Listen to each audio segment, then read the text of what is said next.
এই এই এই মেয়ে, বাড়ির কাজ ফেলে বই নিয়ে বসে আছিস কেন? আমি একটু পড়ছিলাম বাবা, আমার স্কুলে পরীক্ষা আছে।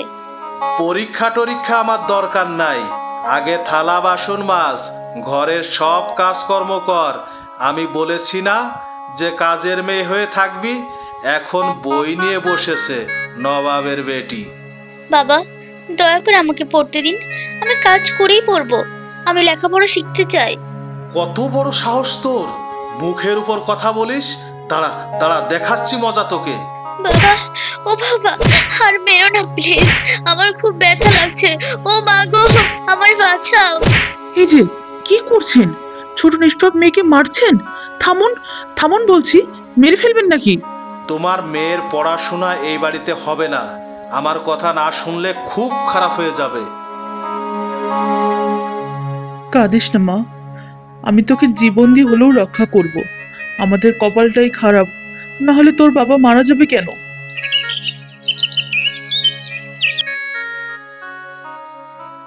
মা, আমাকে এখন কিছু খাবার দিবে? খুব খিদে পেয়েছে। হ্যাঁ মা সাদিয়া, আয় মা, তুই আমাদের সাথেই বসে খা। এই দেখ, কত ভাত তরকারি আছে, তুই হাত দিয়ে তুলে নে। তুমি এসব কি বলছো আফসানার মা? ও আমাদের সাথে বসে খেতে পারবে না, এটা কি তুমি জানো না? আমি জানি, কিন্তু মেয়েটার খুব খিদে পেয়েছে, না হলে তোমার ভয়ে কখনোই খাবার খেতে আসতো না। অন্তত আজকে আমাদের সাথে খেতে দাও। চুপ করো, আর একটা কথাও বলবে না। ও সকালবেলায় আফসানার জন্য যে খাবার বানিয়েছিল সেটা খেয়েছে, এখন আবার কিসের খিদে পায়? একটা পেটুক মেয়ে, সারা দিন খাই খাই করে। যা বলেছি তাই করো। এই মেয়ে, এখান থেকে বিদায় হ, খাবারে নজর লাগবে। আচ্ছা মা, তোমরা খেয়ে নাও, তারপর আমি খাবো। আমি এখন ঘরে যাই। সাদিয়া ঘরে চলে যায়। বাবা মা খাবার খেতে শুরু করে।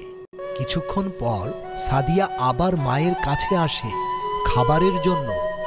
মা, আমাকে এখন কিছু খাবার দিবে? খুব খিদে পেয়েছে। চিন্তা করিস না মা, তোর বাবা বিশ্রাম করছে, আমি তোকে খাবার দিচ্ছি, বস। মা, বাবা আমার সাথে এমন করে কেন? আমি কি কোনো অন্যায় করেছি? সারা দিন কাজ করি, একটু খাইলে বকা দেয়, স্কুলে যেতে দেয় না। চুপ করে খেয়ে নে, তোর বাবা দেখলে অশান্তি করবে। চুরি করে মেয়েকে খেতে দেওয়া হচ্ছে? পেটুক মেয়েটা আমার সব কিছু খেয়ে শেষ করবে। এত কিছুর পরও খেতে দিয়েছো? ভাত নিয়ে যাও, আজকে সারা দিন তুই না খেয়ে থাকবি। আমার হুকুম ছাড়া একটি কথাও বলবি না, অবাধ্য হলে ফল ভোগ করতে হবে। বাবা, তুমি কেন আমার সাথে এমন করো? খিদে পাওয়াটা কি আমার অপরাধ? আমি তো তোমাকে নিজের বাবার মতোই মনে করি, কিন্তু তুমি কেন আমাকে ভালোবাসো না? তোর সব থেকে বড় অপরাধ, তুই আমার নিজের মেয়ে না, সৎ মেয়ে। তাই তোকে কখনো ভালোবাসতে পারবো না, বুঝেছিস? কিন্তু তুমি তো সবকিছু জেনে শুনেই আমাকে বিয়ে করেছিলে, এখন কেন এমন কথা বলছো? তোমার মেয়ের জন্য নয়, নিজের জন্য আর আমার মেয়ের জন্য আমি তোমাকে বিয়ে করেছি। এই বাড়িতে আমার কথাই শেষ কথা। সাদিয়া যদি এই বাড়িতে থাকতে চায় তাহলে কাজ করেই থাকতে হবে। সাদিয়া কাঁদতে কাঁদতে চলে যায়। বাবা, ও বাবা, তুমি কেন আমাকে ছেড়ে চলে গেলে? আমি তো তোমার কত আদরের মেয়ে ছিলাম, কিন্তু আজ আমি এই বাড়িতে কাজের লোক হয়ে গেছি। ঠিক মতো আমাকে খাবারও খেতে দেয় না। তুমি যখন চলে গেলে, কেন আমাকে সঙ্গে নিয়ে গেলে না? তোমার সাথে নিয়ে গেলে তো আমার জীবনে এত কষ্ট হতো না। আমি কি করে বাকি জীবন কাটাবো? মারে, কাঁদিস না, আমাদের কপালটাই পোড়া, না হলে তোর বাবা কেন মারা যাবে?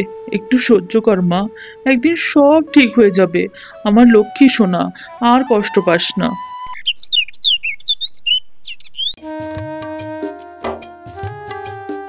এই মেয়েটা কে রে জহির? ওকে তো আগে কখনো দেখিনি। কত ভদ্র মেয়েটা, একদম মাটির দিকে তাকিয়ে হাঁটছে। তুই এদিকে তেমন আসিস না, তাই দেখিসনি। ও আমাদের গ্রামেরই মেয়ে, নাম সাদিয়া। মেয়েটা অনেক ভালো রে, কিন্তু ওর কপালটা খুবই খারাপ। ওর বাবা ছোটবেলায় মারা গেছে, তারপর ওর মা দ্বিতীয় বিয়ে করেছে। সৎ বাবা সারাদিন মেয়েটাকে কাজ করায়, ঠিক মতো খাবার খেতেও দেয় না। মেয়েটাকে দেখে তো মনে হয় না ও এত কষ্ট করছে। আর তুই এত কিছু জানলি কি করে? আমার মা বোনেরা গল্প করে, আমাদের গ্রামেরই মেয়ে, তাই সব জানি। ও কখনো কোনো ছেলের সাথে কথা বলে না, দরকার ছাড়া বাড়ি থেকে বের হয় না। খুব ভালো মেয়ে। আমি ওই মেয়েটার সাথে কথা বলতে চাই বন্ধু, একটু সুযোগ করে দিবি প্লিজ? ওকে আমার খুব ভালো লেগেছে। ওর জীবনে সুখ ফিরিয়ে দেওয়ার দায়িত্ব নিতে চাই আমি। আমি তোকে কিভাবে সুযোগ করে দেব? ও কারোর সাথে কথা বলে না। তুই একটা কাজ কর, আগামীকাল যখন আবার পানি নিতে আসবে তখন কথা বলার চেষ্টা করিস, দেখ পারিস কিনা। পরের দিন সকালবেলা ফারুক একই জায়গায় দাঁড়িয়ে সাদিয়ার জন্য অপেক্ষা করতে থাকে। কিছুক্ষণ পর সাদিয়া পুকুরে পানি নিতে আসে। আপনার সাথে একটু কথা ছিল, দাঁড়াবেন? কে আপনি? আমাকে কেন ডাকছেন? চিনি না, জানি না, আপনার সাথে কি কথা বলবো? আমাকে বাড়ি যেতে দিন। আমি অন্য সব ছেলের মতো না। আপনি যেতে চাইলে আগে আমার কথা শুনবেন, তারপরে যাবেন। আপনি আমাকে বিরক্ত করলে আমিও চিৎকার করে লোক জড়ো করব, তাই দ্বিতীয়বার আমার সামনে আসার আগে 2 বার ভাববেন। না না না না না, চিৎকার করবেন না প্লিজ, সবাই ভুল বুঝবে। আচ্ছা ঠিক আছে, আপনি যান, কিন্তু আমার কথা আপনাকে শুনতেই হবে। আপনার সাথে ভালোভাবে কথা না বলে আমি পিছু ছাড়ব না। সাদিয়া চলে যায়। এরপর থেকে প্রতিদিন ফারুক চেষ্টা করে কথা বলার জন্য, কিন্তু সাদিয়া পাত্তা দেয় না। এভাবে কিছুদিন কেটে যায়। একদিন, কি বলতে চান আপনি? মনে হচ্ছে আমার রেহাই নেই আপনার সাথে কথা না বলে। আমার কথা না শোনা পর্যন্ত তোমার পিছু আমি ছাড়বই না। আপনাকে দেখে মনে হয় আপনি ভদ্র ঘরের ছেলে। কেন অচেনা মেয়ের পিছনে পড়েছেন? তোমার কাছে আমি অচেনা মনে হলেও আমার কাছে তুমি অচেনা নও। প্রথম দেখাতেই তুমি আমার মনে জায়গা করে নিয়েছো। তোমাকে ছাড়া কিছুই ভালো লাগে না আমার। হয়েছে, আমি আপনার যোগ্য নই। আমার জীবনটা সুখের না। ছোটবেলায় বাবা মারা গেছে, সৎ বাবার কাছে মানুষ হয়েছি, তাই কোনো সম্পর্ক চাই না। শুধু তুমি আমাকে বলো, যদি আমি তোমাকে বিয়ে করতে চাই, করবে? হ্যাঁ, যদি আমার বাবা মা রাজি থাকে আমি অবশ্যই বিয়ে করব, তবে আমি আপনার যোগ্য নই। ঠিক আছে, সাবধানে থেকো, আবার দেখা হবে। কি ব্যাপার, আপনারা কে? আমাদের বাড়িতে কেন এসেছেন? আমি ফারুক, আপনাদের পাশের গ্রামে থাকি। আমি একটা প্রস্তাব নিয়ে এসেছি। কি প্রস্তাব দিতে এসেছো তুমি? কোন বিষয়ে? আপনার মেয়েকে আমি ভালোবাসি, আমি তাকে বিয়ে করতে চাই, তাই আমার মাকেও সাথে এনেছি। অবশ্য আমার বাবাও আসতে চাইছিল, কিন্তু সে সময় পায়নি। আচ্ছা তাই নাকি? বসো। আফসানা, মিষ্টি নিয়ে আয়। না ভাই, আমাদের কিছু খাওয়ানোর দরকার নেই। আপনারা রাজি থাকলে দ্রুত বিয়ের তারিখ ঠিক করতে চাই। ঠিক আছে, আমি আফসানাকে ডাকি, ওর সামনেই বিয়ের কথা পাকাপাকি হবে। আফসানাকে? তাকে তো চিনি না। না চাচা, আমি সাদিয়াকে ভালোবাসি, তাকেই বিয়ে করতে চাই। সত্যি? আমার এতিম মেয়েকে বিয়ে করবে তুমি? আমি তো বিশ্বাসই করতে পারছি না। চুপ করো, আগে আমার মেয়ে আফসানাকে বিয়ে দিব, তারপর যদি চাই সাদিয়াকে দেব। তুমি চাইলে আফসানাকে বিয়ে করো, না হলে আমার বাড়ি থেকে এক্ষুনি বাইরে হয়ে যাও।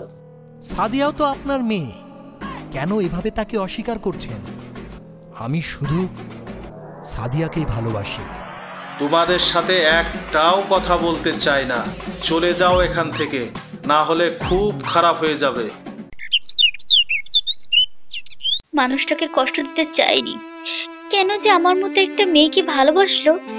আমার হাজার কষ্ট হোক, আমাকে আমার সৎ বাবা মেরে ফেলুক, তাতেও আমার কোনো সমস্যা নেই, কিন্তু আমার জন্য যে অন্য কেউ কষ্ট পাবে তা আমি চাই না। কি করব আমি এখন? কি করে ওই মানুষটার কাছ থেকে দূরে চলে যাব? এসব কথা বলতে বলতে সাদিয়া কাঁদতে থাকে। এমন সময় সেখানে ফারুক আসে, আর সাদিয়ার শরীরে মারের দাগ দেখে সে অনেক রেগে যায়। সাদিয়া, সাদিয়া তোমাকে এভাবে কে মেরেছে? সারা শরীরে দাগ বানিয়ে দিয়েছে। তোমার নিশ্চয় অনেক কষ্ট হচ্ছে, তাই না? চলো চলো, আমি তোমাকে ডাক্তারের কাছে নিয়ে যাচ্ছি। আমার কিছুই হয়নি, আমার এসব সহ্য করার অভ্যাস আছে। আগে বলুন, আপনি কেন এখনো বাড়ি যাননি? এখন যদি বাবা আবার দেখে ফেলে তাহলে কি হবে জানেন? আপনাকে আবার অপমান করবে আর আমাকেও ছাড়বে না। না, কেউ আর তোমাকে কিছুই বলতে পারবে না। আমার ভালোবাসার মানুষটিকে আমি রক্ষা করব। কারো সাহস হবে না তোমার গায়ে হাত দেওয়ার। আপনি আবার কে যে আপনি আমাকে রক্ষা করবেন? হয়তো আপনি আমাকে ভালোবাসেন, আমি তো বলিনি যে আমি আপনাকে ভালোবাসি। তাহলে কিসের এত অধিকার দেখান?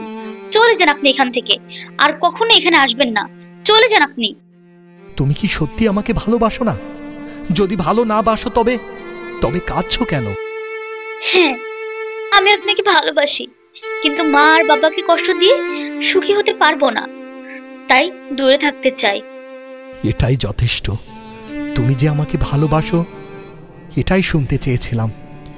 এখন আমি তোমার জন্য লড়ব। আমাদের ভালোবাসা পূর্ণ হবেই।